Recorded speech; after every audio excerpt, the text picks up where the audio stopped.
what I would tell anybody that came to me was like, hey, should I go to college? What do you think?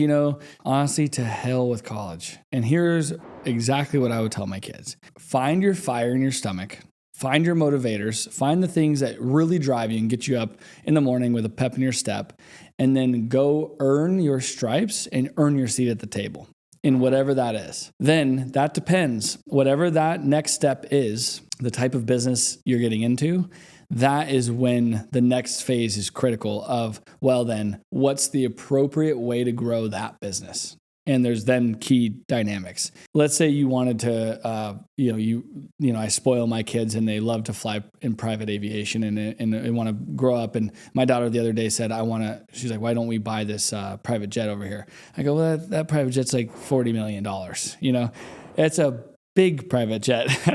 That's a real jet is what I would say, a stand-up jet. But let's say you really love that. And it's like, so do you want to be the pilot? Because you're only going to make, couple, $200-$300 a year. And then you're going to manage the planes and you're going to be you're kind of boxed in. Where can you go from there? So then it's like, okay, maybe you want to grow a private jet charter business. The key is understanding how to scale and understanding the true value of that particular business.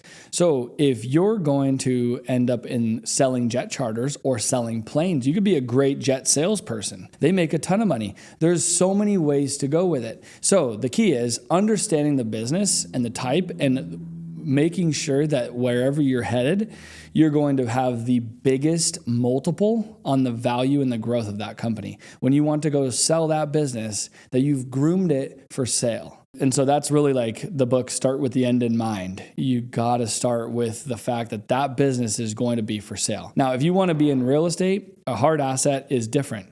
You can accumulate hard assets and own them generationally. You really can't do that with a regular business that's not built around real estate, because real estate is a hard asset. It's defensible. You can do what you want with it from a rent standpoint, and whether it's commercial, industrial, residential, you can continue to evolve it.